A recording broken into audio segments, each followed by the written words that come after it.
Hello friends, welcome to my channel. ఇది ఒక mixed vlog అనుకోండి. మిక్స్డ్ వ్లాగ్ కాదు, ఒక మల్టీ కానీ మిక్స్డ్ కానీ ఏదో అనుకోండి. ఈ వీడియోలో వచ్చేసి నేను మీకు నేను వాడే ప్రోడక్ట్స్ కొన్ని మీకు చూపిస్తాను ఈ వ్లాగ్లో. ఇది వచ్చేసి క్లెన్స్టా వాళ్ళది లిప్ బామ్ అనమాట.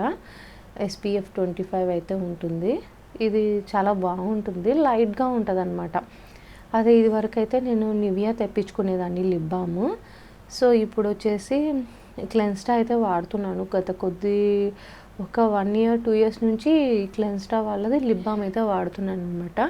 ఇప్పటికీ 2-3 అయితే అయిపోయినాయి. ఇప్పుడు ప్రెజెంట్ ఇది వచ్చేసి రన్నింగ్లో ఉందనమాట. చాలా లైట్గా ఉంటుంది అనమాట. అలా వేసుకున్నట్టు కానీ మరీ ఎత్తిచ్చినట్టు కానీ అలా లేకుండా సింపుల్గా ఉంటుంది అనమాట లిప్స్కి. సో నేను వాడే లిప్ బామ్ అయితే ఇదనమాట. ఇది వచ్చేసి అన్బాక్సింగ్ చేసేసాను కదా. ఇది వచ్చేసి డ్రెస్ మెటీరియల్ అనమాట. ఈ డ్రెస్ మెటీరియల్ వచ్చేసి నేను ఫ్లిప్కార్ట్లో ఆర్డర్ పెట్టుకున్నాను. ఈ డ్రెస్ వచ్చేసి నాకు కలర్ చాలా బాగా నచ్చి నేను తీసుకున్నాను అనమాట. ఇది కాకపోతే ఓపెన్ బాక్స్ డెలివరీ అని చెప్పి ఇచ్చారనమాట. అంటే వాళ్ళే డెలివరీ వాళ్ళు వచ్చేసి వాళ్ళే ఓపెన్ చేసి ఫోటో తీసుకొని తర్వాత నాకైతే హ్యాండ్ ఓవర్ చేశారనమాట. సో ఇది కలర్ చాలా బాగా నచ్చిందని చెప్పి తీసుకున్నానండి. పీకాక్ గ్రీన్ బ్లూ అట్లా ఉందన్నమాట షేడ్. ఇది చాలా బాగుంది అనిపించింది. అయితే మెటీరియల్ అయితే చాలా బాగుందండి. ఇది వచ్చేసి నాకు 830 850 ఎంతనో పడింది. సంథింగ్ 800+ అయితే పడింది అనమాట. దుపట్టా అయితే ఇలా మంచిగా పెద్దదిగా ఇచ్చాడనమాట. కాకపోతే ఇది టాప్ వచ్చేసి పైన నెక్ దగ్గర వచ్చేసి మంచిగా మిషన్ వర్క్ ఎంబ్రాయిడరీ అయితే ఇచ్చారు. తర్వాత ప్యాంట్ అయితే ఇలా వచ్చిందనమాట. ఓవరాల్గా డ్రెస్ అయితే బాగుంది. తర్వాత వచ్చేసి నేను ఆల్స్ గుడ్నెస్ నుంచి ఇది వరకు ఆరెంజ్ పీల్ మీకు అన్బాక్సింగ్ చేసి చూపించాను కదండి. ఇది ఎలా ఉంటుందో ఒకసారి ట్రై చేద్దామని చెప్పేసి ఈరోజు ఇది కూడా నేనైతే ట్రై చేయబోతున్నాను.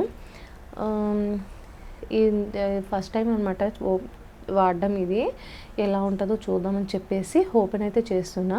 యాక్చువల్గా వాళ్ళు మనకి పర్పుల్లో అది ఫొటోస్ చూపిస్తారు కదా, ఒక్కొక్క పౌడర్ యొక్క కలరు అట్లా. ఇప్పుడు బీట్రూట్ అనుకోండి, బీట్రూట్ కలర్లో పౌడర్ ఉంటుంది, అది ఆ ఫోటో అట్లా చూపిస్తాడనమాట.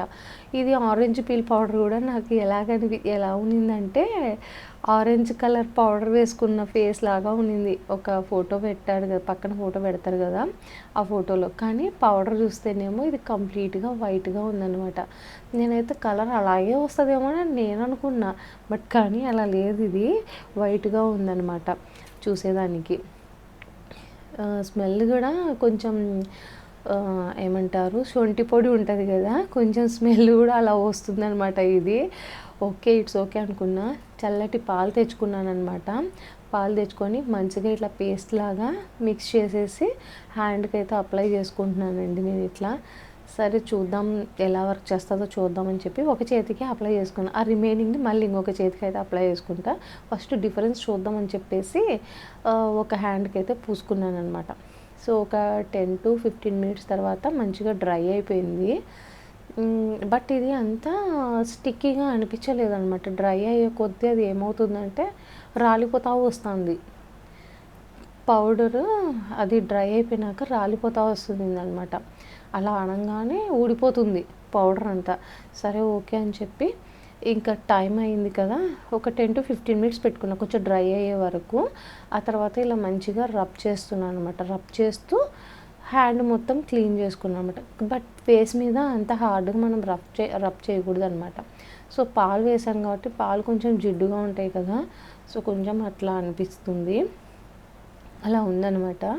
కాకపోతే మనం ఇది పాలల్లో మిక్స్ చేసుకొని అది నైట్ టైం వేసుకొని నైట్ టైం కడిగేసుకొని పడుకున్నామంటే మనకు మార్నింగ్కి స్నానం చేసినాక అది డిఫరెన్స్ తెలుస్తుంది అనమాట. సోప్తో వాష్ చేస్తాం కాబట్టి. సో ఓకే, డిఫరెన్స్ అయితే పర్వాలేదు, బాగానే ఉందనిపించింది. ఇంకపోతే మీకు ఇక్కడ ఒక చిన్న DIY అయితే చూపిస్తున్నానండి.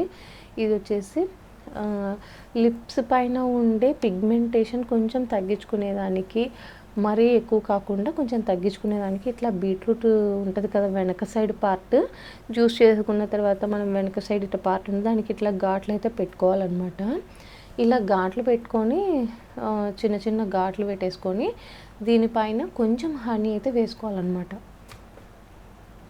కొద్దిగా హనీ వేసుకోవాలన్నమాట. కొద్దిగా హనీ ప్లస్ కొంచెం షుగర్ పౌడర్ కానీ లేదంటే షుగర్ గ్రాన్యూల్స్ ఉంటాయి కదా, అదైనా కానీ వేసుకొని మంచిగా లిప్స్కి అయితే మంచిగా స్క్రబ్ చేసుకోవాలన్నమాట.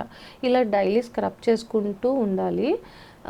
అది నైట్ టైం చేసుకోవాలన్నమాట. నైట్ టైం ప్రతిరోజు స్క్రబ్ చేసుకొని తర్వాత ఒక 10 మినిట్స్ తర్వాత తుడిచేసుకున్న తర్వాత ఇంకా నిద్రపోతామనగా లిప్స్ పైన పాల మీద మీగడ ఉంటుంది కదా, అది కానీ మంచిగా వెన్న కానీ లేదంటే నెయ్యి కానీ ఈ మూడిట్లో ఏదో ఒకటైతే అప్లై చేసుకొనేసి పడుకునేసేయండి. నైట్ మార్నింగ్కి చాలా సాఫ్ట్గా మెత్తగా చాలా బాగా అనిపిస్తాయి అన్నమాట లిప్స్. అంత ఇదిగా అనిపించదు. ఇలా డైలీ చేయడం వల్ల పిగ్మెంటేషన్ కూడా కొంచెం తగ్గుతుంది అనమాట. లిప్ బామ్ కూడా మంచి ఎస్పీఎఫ్ ఉండే లిప్ బామ్ అయితే అప్లై చేసుకున్నారంటే అది కూడా మంచిగా యూజ్ అవుతుంది అనమాట. నాకు టైం ఉండదు కాబట్టి నేను ఎప్పుడో యూజ్ చేసుకుంటుంటానండి. మీకు ఎవరికైనా టైం ఉంది, చేసుకోగల ఇది ఉందనుకుంటే మీరైతే చూసుకోవచ్చు అనమాట. మీకు ఈ వీడియో నచ్చినట్లయితే లైక్ చేయండి, సబ్స్క్రైబ్ చేసుకోండి. Thanks for watching.